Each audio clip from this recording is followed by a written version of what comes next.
તો રાજકોટ આકાંડમાં ગુમ થયાનો દાવો ખોટો નીકળ્યો છે। અગ્નિકાંડ પ્રકરણમાં ગંભીર મુદ્દો સામે આવ્યો છે। 3 સભ્યો ગુમ થયાનો દાવો કરનારા ખોટા નીકળ્યા છે। પોલીસની તપાસમાં ખુલાસો થયો છે। દાવો કરનાર સામે ફરિયાદ સરકારી લાભ લેવા માટે વિજય પંડ્યાએ કરી હતી ફરિયાદ। તાજેતરમાં હિતેશભાઈ ઉર્ફે વિજયભાઈ લાભશંકર પંડ્યાએ ભાણેજ તથા તેના જૂના પાડોશીના 2 સંતાનો મળી અને 3 વ્યક્તિ ગુમ હોવાની ફરિયાદ કરી હતી। જો કે પોલીસ તપાસમાં બહાર આવ્યું છે કે આ ફરિયાદ ખોટી છે અને સરકારી સહાય લેવા માટે આ ષડયંત્ર રચવામાં આવ્યું હતું। આખરે પોલીસે વિજય પંડ્યા સામે એફઆઈઆર દાખલ કરી। પોલીસ તપાસમાં આરોપી હિતેશે ગુમરાહ કર્યા હતા અને પરિવારજનો ઘરે જ હતા। આરોપી હિતેશ રસોઈ કરીને ગુજરાન ચલાવે છે।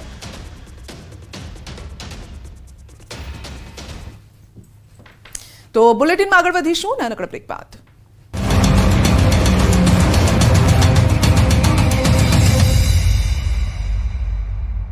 લુબી પમ્પ્સ, ફ્લો નહીં ફોર્સ।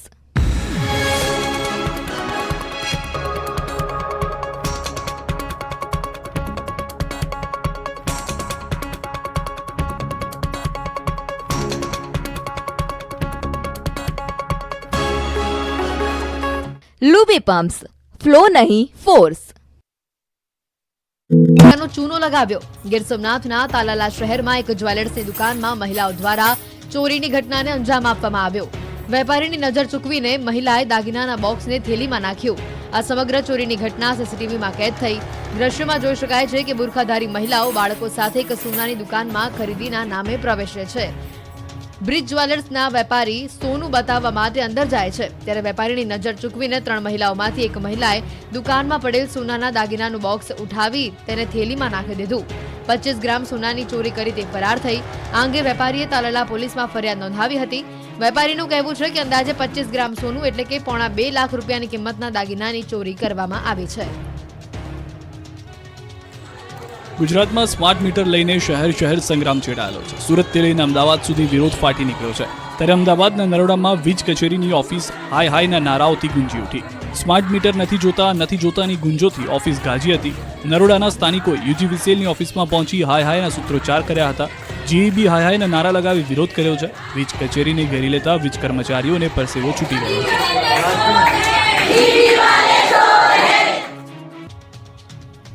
સુરત જિલ્લાના બારડોલી શહેરમાં ગુજરાત ખેડૂત સમાજે વીજ કંપની સામે બાયો ચડાવી છે। જિલ્લાના માંગરોળ, માંડવી, બારડોલી, કામરેજમાંથી પસાર થતી વીજ લાઇનને લઈને વિરોધ પ્રદર્શન થયું છે।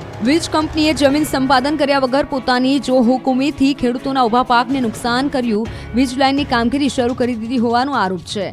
વીજ કંપનીના અધિકારીઓની મનમાની સામે દક્ષિણ ગુજરાતના ખેડૂતો આકરા પાણીએ છે। અગાઉ માંડવીના વીરપોર ગામે પણ વીજ કંપનીના અધિકારીઓ અને ખેડૂતો વચ્ચે બોલાચાલી થઈ હતી। જમીનનું યોગ્ય વળતર આપવાની માંગ ખેડૂતો કરી રહ્યા છે। યોગ્ય વળતર નહીં મળે તો ખેડૂતોએ ઉગ્ર વિરોધની ચીમકી પણ ઉચ્ચારી છે। સાથે ન્યાયની પણ માંગ સાથે આવેદનપત્ર આપ્યું છે। ઝઘડિયાની જાણીતી સેવા રૂરલ હોસ્પિટલમાં ગેસ લીકેજથી દોડધામ મચી ગઈ। એક તરફ રાજકોટ ટીઆરપી મોલ દુર્ઘટનાની શાહી હજી સુકાઈ નથી, ત્યાં ભરૂચની ઘટનાને અફરાતફરી બચાવી દીધી। સદનસીબે આ દુર્ઘટનામાં કોઈ જાનહાનિ થઈ નથી। ઉલ્લેખનીય છે કે અચાનક ગેસ લીકેજનો બનાવ બનતા દર્દીઓ અને તેમના સ્વજનો જીવ બચાવવા માટે દોડ્યા હતા તો સમગ્ર સંકુલમાં અફરાતફરીનો માહોલ છવાયો હતો। આ ઘટનાના પગલે હોસ્પિટલના તમામ વોર્ડ પણ ખાલી કરવામાં આવ્યા હતા। જો કે હોસ્પિટલ વહીવટીતંત્ર સમગ્ર મામલે એક્શનમાં જોવા મળ્યું અને ગેસ પુરવઠો બંધ કરીને યુદ્ધના ધોરણે કામગીરી હાથ ધરવામાં આવી। મોટી દુર્ઘટના ટળી છે। સમારકામ કર્યા બાદ દર્દીઓને સુરક્ષિત રીતે પુનઃ હોસ્પિટલમાં લાવવામાં આવ્યા હતા। આ કિસ્સો ટોક ઓફ ધી ટાઉન બની ચૂક્યો છે।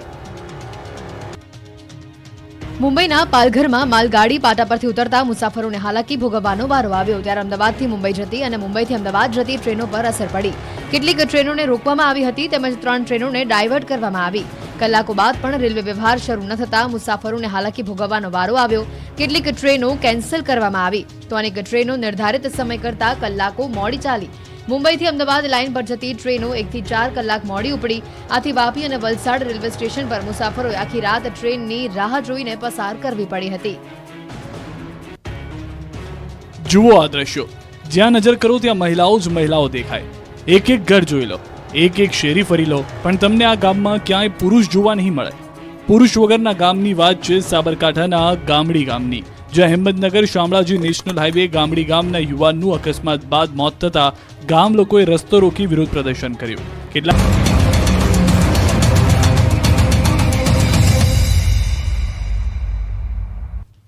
સીધા જ આપણે લઈ જઈશું હવામાન વિભાગની પ્રેસ કોન્ફરન્સમાં.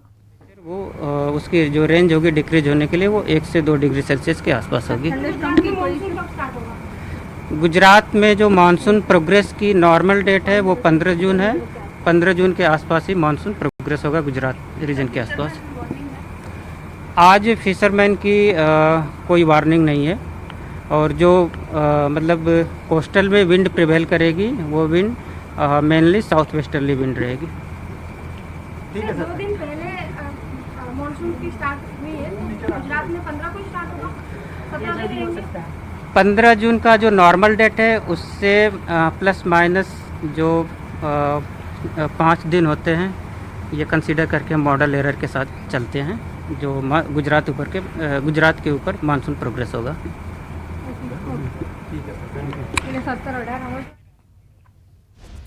તો હવે ગરમીથી થોડી રાહત મળશે. હવે વાતાવરણ થોડું ઠંડુ થશે અને ચોમાસા અંગે કહેવું છે કે 15 જૂનની આસપાસ ગુજરાતમાં ચોમાસું આવશે.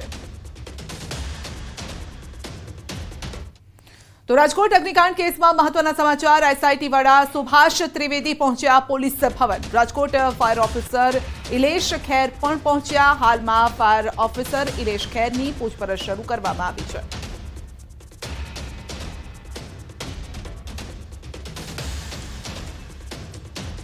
આ અંગે વધુ અપડેટ મેળવીશું સંવાદદાતા મૌલિક પાસેથી. જી મૌલિક, રાજકોટ અગ્નિકાંડ અંગે મહત્વના સમાચાર. એસઆઈટી વડા સુભાષ ત્રિવેદી પોલીસ ભવન પહોંચ્યા છે.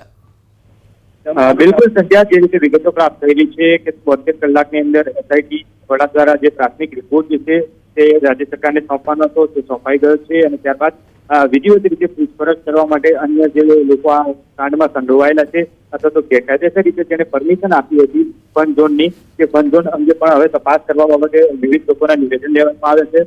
ગઈકાલે પણ તેમણે પ્રેસ કોન્ફરન્સ કરી અને આ બાબતે માહિતગાર કર્યા હતા કે આઈપીએસ અને આઈઆરએસ અધિકારીઓ કોઈ આમાં સંડોવાયેલા છે પણ તેમની પણ પૂછપરછ કરવામાં આવશે. તો અત્યારે હાલ જે છે તે પ્રાથમિક તબક્કે જે અલગ અલગ આઈપીએસ અને આઈઆરએસ અધિકારીઓ છે તેમની પૂછપરછ શરૂ કરવામાં આવી છે. પરંતુ હાલના તબક્કે જે માત્ર એસપી ફાયર ઓફિસર જે છે તે અહીંયા પહોંચ્યા હતા પોલીસ ભવન અને પોલીસ ભવન ખાતે તેમની પૂછપરછ શરૂ કરવામાં આવી છે. થોડીક સમય પહેલા એસઆઈટીના વડા સુભાષ ત્રિવેદી છે તે તેમની ઓફિસ ખાતે પહોંચ્યા હતા અને હવે ઇલેશ ખેરની પૂછપરછ જે છે તે શરૂ કરવામાં આવી છે.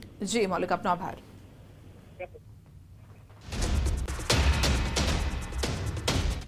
તો રાજકોટની ઘટના બાદ તંત્ર પણ સફાળું જાગ્યું છે. અરવલ્લી જિલ્લા કલેક્ટર દ્વારા ફાયર એકમોની તપાસ કરવા માટે સમિતિ બનાવાઈ છે.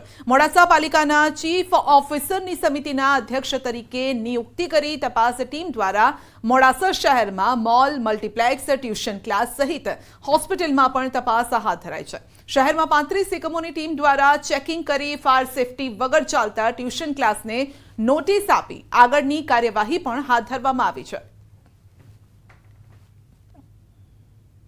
આજરોજ જે જુદા જુદા વિસ્તારોની મુલાકાત લેવામાં આવી જેની અંદર મોટાભાગે ફાયરની સુવિધાઓ હતી પણ ક્યાંક એક્ઝિટની પ્રશ્નો હતા જે નગરપાલિકા દ્વારા તમામે લેખિતમાં જાણ કરી છે અને તમામ વ્યવસ્થાઓ આગામી દિન 10માં પૂર્ણ કરી નગરપાલિકાને જાણ કરવા જણાવેલ છે. તો અમદાવાદનું જિલ્લા શિક્ષણ તંત્ર એક્શનમાં આવ્યું છે. રાજકોટની આગ દુર્ઘટના બાદ સ્કૂલોનું ચેકિંગ હાથ ધરાયું છે અને પતરાના શેડમાં કે ભયજનક સ્થિતિમાં ચાલતી શાળાઓની તપાસ કરાતા સૈજપુર વિસ્તારમાં અંકુર સ્કૂલને નોટિસ આપવામાં આવી છે. સાથે જ શાળાઓની તપાસમાં अन्य 2 શાળાઓનું ફાયર એનઓસી રિન્યુ કરાવવાનું બાકી હોવાનો ઘટસ્ફોટ થયો છે. જેથી ડીઓના આદેશ મુજબ વિદ્યાર્થીઓની સલામતી બાબતે બેદરકારી જોવા મળતા શાળાઓ સામે કાર્યવાહી હાથ ધરાઈ છે. जी અમારી ધ્યાનમાં જે કાલે જ એક સ્કૂલ આવી જેને અમે તાત્કાલિક નોટિસ આપી અને એમને સંચાલકનો તાત્કાલિક ખુલાસો માગ્યો છે. આજે પણ અમે ઇન્સ્પેક્ટર ત્યાં મોકલ્યા છે. એ શેડ જે છે એમાં ઉપર એના 3 વર્ગો ચાલે છે. અત્યારે વેકેશન છે એટલે જે છે એ રૂમની આજે ચકાસણી કરશે અને જોખમકારક હશે તે બાબતે જો તાત્કાલિક અસરથી અમારે નિર્ણય લેવાનો થશે તો અમે નિર્ણય લઈ લઈશું.